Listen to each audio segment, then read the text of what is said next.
Hello dear students, मैं विजय साक्य स्वागत आप सभी का आपके अपने YouTube channel Vijay creative classes में। Today we will talk about the most important topic equivalence classes. In previous lecture we will deeply discussion about the types of relation and also proof the equivalence relation. Now let's start. In this lecture, we will deeply discussion about the equivalence classes. Equivalence class of A represented by a square bracket of A. देखो, अगर हम जिस elements की equivalence class को find out करते हैं उस elements को हम लोग स्क्वायर ब्रैकेट में रिप्रेजेंट करते हैं। पहला तो इसका रिप्रेजेंट करने का मेथड क्या है वो हमने आपको बता दिया है। जिस एलिमेंट्स का भी अगर हम इक्विवेलेंस क्लास फाइंड आउट करेंगे तो उस एलिमेंट्स को हम स्क्वायर ब्रैकेट में लिखेंगे और जिस एलिमेंट की हम इक्विवेलेंस क्लास निकालेंगे उसका रिलेशन ऑर्डर्ड पेयर के साथ होना चाहिए जो कि रिलेशन में बिलोंग करे। क्लियर है? एक्स एक ऐसा एलिमेंट है, एक्स का मतलब एक्स वो एलिमेंट्स हैं जो सेट ए में लाई करेंगे। मतलब कि कंडीशन के अकॉर्डिंग कोई भी सेट हमें गिवन होगा, उसके जितने भी एलिमेंट्स हैं वो ए में बिलोंग करेंगे। क्लियर है भाई? सेट के एलिमेंट है तो ए में तो बिलोंग करेंगे ही करेंगे और उस सेट के एलिमेंट के साथ उसका रिलेशन होना चाहिए जिस एलिमेंट की हम इक्विवेलेंस क्लास फाइंड आउट करेंगे। देखो, ये छोटी सी केवल एक थ्योरी है, ये छोटा सा स्टेप है, केवल आप इसको ढंग से तैयार करो। इसको अगर आप डीपली इसके बारे में अगर समझ लेंगे ना तो इक्विवेलेंस क्लास फाइंड आउट करने में कोई भी प्रॉब्लम नहीं होनी चाहिए। अब इसेंशियल कंडीशन क्या है?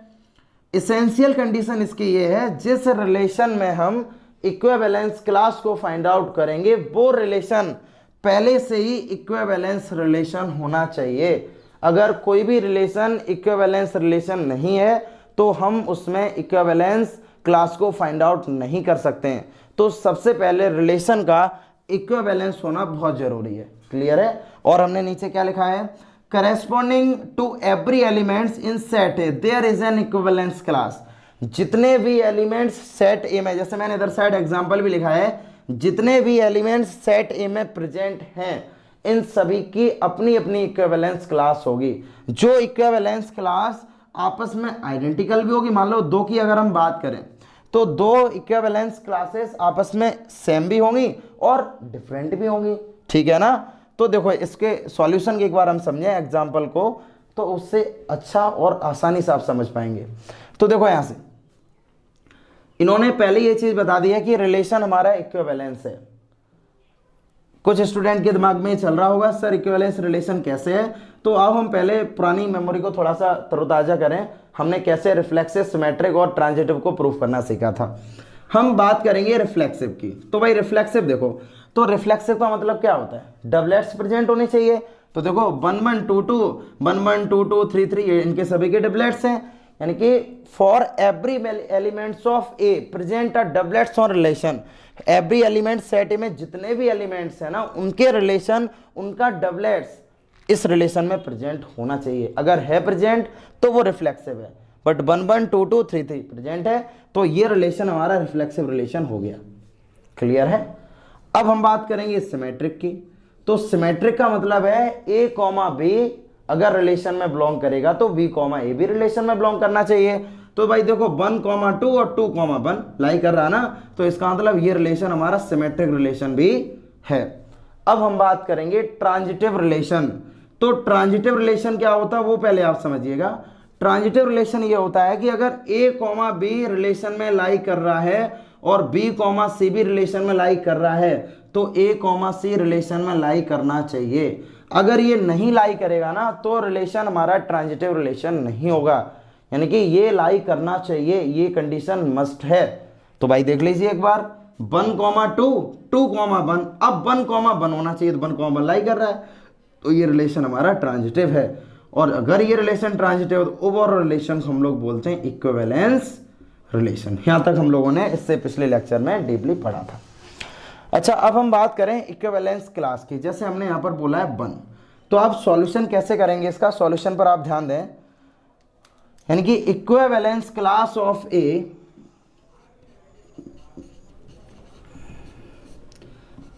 Equivalence class of A, class of A का मतलब यहां पर 1 दिया गया ना, 1, इसका मतलब इसको हम किससे रिप्रेजेंट करेंगे भाई, देख लो फर्स्ट एलिमेंट की कंडीशन को हमने यहाँ पर सेटिस्फाइड कर दिया है। जिस एलिमेंट की हम इक्विवेलेंस क्लास फाइंड आउट करेंगे ना, उसको सबसे पहले हम एक स्क्वायर ब्रैकेट में लिखेंगे, तो हमने यहाँ पर स्क्वायर ब्रैकेट में लिख दिया। अब उस स्क्वायर ब्रैकेट का रिलेशन जो है ना, अब देखो यहाँ पर भाई, यहाँ पर x दिया गया, x बिलोंग्स टू a, तो x बिलोंग्स टू a हमने यहाँ पर कर दिया भाई, x belongs to a, clear है। और उसके बाद x कॉमा, अब जब यहाँ पर a था तब हमने यहाँ पर a लिख दिया, फिलहाल यहाँ पर क्या चल रहा है 1, तो हम यहाँ पर लिखेंगे x comma 1 belongs to r। अब x comma 1 belongs to r, इतना तो हमने कर दिया। अब तुम देखिए इक्विवेलेंस क्लास कौन कौन सी होगी, तो इक्विवेलेंस क्लास कौन कौन सी होगी वो चीज देखिए। अब x कॉमा 1, तो फैक्टर हम देखेंगे, देखो 1 कॉमा 1, तो हमें ये वाला 1 यहाँ पर देखना, तो एक 1 तो हमें यहाँ पर ये मिल गया और एक 1 मुझे यहाँ पर ये मिल गया, तो इसका मतलब 1 और 2, तो इसकी इक्विवेलेंस क्लास होगी 1 कॉमा 2।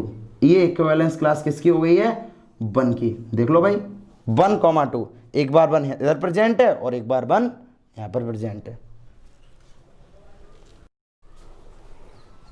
ठीक है, हम लोगों ने इक्विवेलेंस ऑफ क्लास 1 की हमने फाइंड आउट कर ली ना।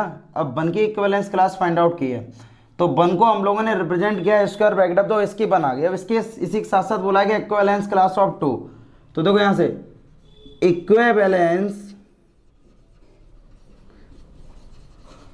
क्लास ऑफ 2, तो 2 का मतलब इसको भी हमने किस में बंद कर दिया, स्क्वायर ब्रैकेट में हमने इसको बंद कर दिया।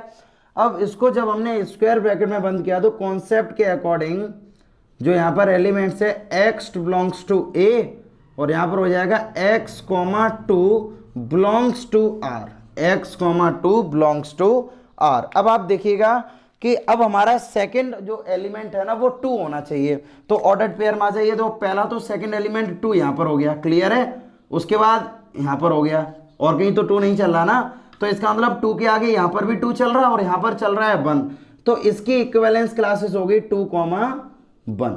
देखो भाई 1 कॉमा 2 एंड 2 कॉमा 1, ये तो दोनों सेम सेट है ना, सेम सेट और सेम एलिमेंट, तो ये दोनों क्लासेस हमारी कैसी हो गई हैं, सेम क्लासेस हो गई हैं। भाई देख लीजिए यहाँ पर जब हमने 1 की इक्विवेलेंस क्लास निकाली है, तो दूसरा एलिमेंट 1 होना चाहिए, तो यहाँ पर है दूसरा एलिमेंट 1 और यहाँ पर भी दूसरा एलिमेंट 1 है, तो इनका फर्स्ट एलिमेंट इधर 1 है और इधर 2, तो इसकी होगी 1 कॉमा 2, और जब हमने इसकी फाइंड आउट की है तो इसकी होगी 2 कॉमा 1। एंड लास्ट हमारा बचा है इक्विवेलेंस क्लास ऑफ 3। अब आप यहाँ पे इन चीजों को समझ पा रहे हैं ना, हम इक्विवेलेंस क्लास को कैसे फाइंड आउट कर पा रहे हैं। हम काफी सारे एग्जांपल अटेम्प्ट करेंगे, अभी कुछ ऐसे क्वेश्चन भी अटेम्प्ट करेंगे जो हमें बोर्ड एग्जाम में देखने को मिले हैं, तो समझ लीजिएगा कि हम इक्विवेलेंस क्लास को फाइंड आउट कैसे करते हैं। जैसे हमने 1 की, अब यहाँ पर 2, अब थ्योरी यहाँ पर हम नहीं लिखेंगे। अब जैसे हम इक्विवेलेंस क्लास अब 3 की फाइंड आउट करें, तो इसका मतलब x बिलोंग्स टू a करेगा, अब यानी कि x कॉमा 3 बिलोंग किस में करना चाहिए, रिलेशन में। अब हमारा सेकेंड एलिमेंट 3 होना चाहिए, तो सेकेंड एलिमेंट 3 केवल इस वाले केस में, और इसका फर्स्ट एलिमेंट भी 3 है, तो इसकी इक्विवेलेंस क्लास ओनली 3 हो गई है। ठीक है, अब आप एक बार समझ लीजिए हम क्या इसको समझाना चाह रहे हैं। हमने ये बोला था फर्स्ट पार्ट हमारा क्या है कि जितने भी एलिमेंट्स प्रेजेंट हैं यहाँ पर, उन सभी की इक्विवेलेंस क्लास है। तो देखो भाई 1 की अलग और 2 की भी और 3 की भी, यानी कि every elements in set A there have a equivalence class, इन सभी की इक्विवेलेंस क्लास है।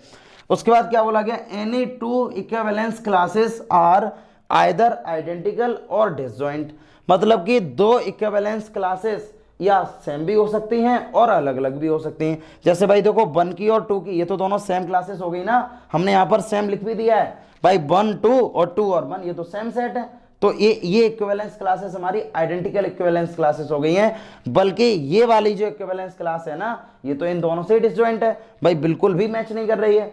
उसके बाद क्या बोला गया, the collection of equivalence classes, ठीक है, form A partition of A set, मतलब क्या है कि कोई भी सेट हमें दिया गया, ठीक है, इसकी इक्विवेलेंस क्लासेस डिफरेंट होती हैं। डिफरेंट का मतलब क्या, 1 2 3 और 4। मान लो एक सेट है जिसको हमने 4 पार्ट में डिवाइड कर दिया है, 4 पार्ट में डिवाइड किया है ना। अब इन सभी का यूनियन फाइंड आउट करें हम, क्या बोला गया थी, collection of all equivalence classes. अगर इन सभी के सभी जो इक्विवेलेंस क्लासेस दी गई ना, इन सबको ही अगर हम ऐड कर दें, इनका कलेक्शन कर दें, तो हमें वहां पर सेट ए मिल जाएगा। देख लीजिएगा आप, सेट ए में 1 2 3 दिया गया ना। अब equivalence classes of 1, equivalence classes of 2 and equivalence classes of 3, इन तीनों का ही यूनियन निकाल दो तो 1 2 3, तो 1 2 3 तो आएगा, because repetition is not allowed, तो हमें बार बार रिपीट तो नहीं करना है ना, तो 1 2 और 3, और 1 2 3 हमारा ए है। तो वही चीज हमने यहाँ पर बोला है, जितने भी इक्विवेलेंस क्लासेस हैं आप इन सभी को जैसे ही ज्वाइन करेंगे तो आपको एक नया सेट मिल जाएगा ए। और इन इक्विवेलेंस क्लासेस का अगर आप इंटरसेक्शन निकालेंगे, जैसे मान लो मैंने इसको E1 कर लिया, इसको E2 कर लिया, ये E3 कर लिया और ये E4 कर लिया, E1 intersection E2 intersection E3 intersection E4, that is 5। यानी कि अगर हम इनका इंटरसेक्शन फाइंड आउट करें, यानी कि कॉमन एलिमेंट्स फाइंड आउट करें, तो result is 5 under the given condition. Clear है? अब अगर हम यूनियन निकालेंगे इनका, जैसे अगर मैं यहाँ पर यूनियन का साइन बना दें, हर जगह यूनियन साइन बना दें, देखो यहाँ से, तो यूनियन जब आप निकालोगे तो यहाँ पर आएगा सेट ए। तो वही चीज़ आपसे बोली गई थी, जितने भी इक्विवेलेंस क्लासेस हैं उनका आप कलेक्शन करोगे तो आपको सेट ए मिलेगा, और इनका अगर इंटरसेक्शन फाइंड आउट करोगे तो रिजल्ट नल आएगा, यानी कि 5। ठीक है, अभी हम लोगों ने जिस तरह से एग्जाम्पल फर्स्ट देखा था, जिसमें हम लोगों ने इक्विवेलेंस क्लास को फाइंड आउट किया था, ठीक है, उसी तरह से ये वाला क्वेश्चन भी एक बार इस पर भी हम ध्यान देंगे। क्वेश्चन में ये बोला गया, so that are on the set A, जो आर रिलेशन जो हमें दिया गया सेट ए के साथ दिया गया है, जिसमें x की जो वैल्यू है, x बिलोंग करेगा z को, और z हमारा यहाँ पर इंटीजर है। अब x की जो वैल्यू है वो 0 के इक्वल भी है और इससे ग्रेटर है, बट 12 से लेस और उसके इक्वल है। यानी कि यहाँ पर अगर हम इसको रोस्टर फॉर्म में अगर हम इसको लिखना चाहें, तो रोस्टर फॉर्म में इसका सॉल्यूशन क्या होगा कि ए जो सेट है वो हमारा कौन सा सेट है, यानी 0 1 2 3 4 5 6 7 8 9 10 11 एंड 12। देखो ये है। अब हमसे बोला गया रिलेशन जो है वो a comma B, a minus B is a multiple of 4। जो a माइनस बी है वो 4 का मल्टीपल है। तो हमसे क्या प्रूफ करवाया गया, हमसे इन्होंने पहली ये चीज बोल दी कि ये हमारा इक्विवेलेंस रिलेशन है। अब जब इन्होंने बोल ही दिया है कि इक्विवेलेंस रिलेशन है तो हमें प्रूफ नहीं करना है, हमें क्या यहाँ से फाइंड आउट करना है, इक्विवेलेंस क्लास ऑफ 1। हमें 1 की इक्विवेलेंस क्लास को फाइंड आउट करना है। देखो जब क्वेश्चन में इन्होंने ये चीज़ बताई दी हमें कि ये रिलेशन हमारा इक्विवेलेंस रिलेशन है, तब हम यहाँ से इक्विवेलेंस क्लास को फाइंड आउट कर पाएंगे। अगर ये नहीं इस चीज़ को बोलते तो सबसे पहले हम इसको प्रूफ करते। फिलहाल इन्होंने बोल दिया था, वहाँ से इक्विवेलेंस क्लास को फाइंड आउट करेंगे, यानी कि इक्विवेलेंस क्लास ऑफ 1। ठीक है, तो 1 को हम किससे रिप्रेजेंट करेंगे, स्क्वायर ब्रैकेट से रिप्रेजेंट कर देंगे 1 को हम। तो स्क्वायर ब्रैकेट हमारा पहला स्टेप क्या होता था कि x belongs to a such that x, 1 belongs to r। बिल्कुल प्रॉपर तरह जैसा हम लोगों ने किया था ना फर्स्ट स्टेप, मैंने कहा ये वाला स्टेप आप तैयार करो। अगर ये स्टेप तैयार है तो क्वेश्चन में प्रॉब्लम होनी नहीं है। अब हमने ये कर लिया। अब क्या बोला गया हमें, a माइनस बी है वो 4 का मल्टीपल है, यानी कि इन्होंने क्वेश्चन में क्या दिया गया हमसे, according to the question a minus B जो है वो is a multiple of 4, multiple of 4। यानी कि अगर हम लिखना चाहें यहाँ से a minus B is equal to, तो मल्टीपल ऑफ 4 का मतलब क्या है भाई, 0 भी तो हो सकता है। अगर किसी के लास्ट में अगर 0 आएगा, 0 नंबर है, तो वो भी हम, जैसे 20 है बट 20 तो यहाँ पर है नहीं, तो 10 हम लिख सकते क्या यहाँ पर, यानी कि 0 अगर किसी के लास्ट में आएगा तो वो नंबर भी 4 से डिविजल हो जाएगा। चलो 0 हमने लिख दिया।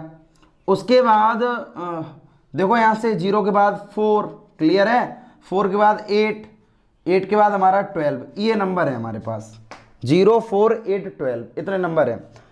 अब ऑर्डर्ड पेयर जो हमें दिया गया है वो a कॉमा बी का ऑर्डर्ड पेयर है, यानी कि a जो है वो x की जगह पर है और जो b है वो हमारा y की जगह पर है। लेकिन यहाँ पर ऑर्डर्ड पेयर क्या बन रहा है, x, 1, तो हम a की जगह यहाँ पर रख देंगे x, और उसके बाद b की जगह हम रख देंगे यहाँ पर हम भाई y की जगह क्या रखेंगे यहाँ पर हम 1 इज इक्वल टू 0 4 8 और 12। भाई एक बात बताओ मुझे, ये जो मॉडुलस का साइन यहां पर दिया गया, modulus is always give the positive value. Modulus जो हमारा है वो हमेशा पॉजिटिव वैल्यू देता है। यानी कि अगर मैं यहाँ से इनकी वैल्यूज को अगर हम फाइंड आउट करना चाहें, यानी कि अगर हम इक्विवेलेंस क्लास अगर 1 की फाइंड आउट करेंगे, इधर ये माइनस उधर जाके प्लस, यानी x इज इक्वल टू 1, 0 में अगर हम 1 प्लस करेंगे 1 हो जाएगा, 4 में 1 प्लस करेंगे 5 हो जाएगा, और 8 में 1 प्लस करेंगे तो 9 हो जाएगा, और 12 में 1 प्लस करेंगे 13। और 13 यहाँ पर पॉसिबल नहीं होगा बिकॉज 13 इज ए एलिमेंट, ठीक है, whose does not belongs in set A.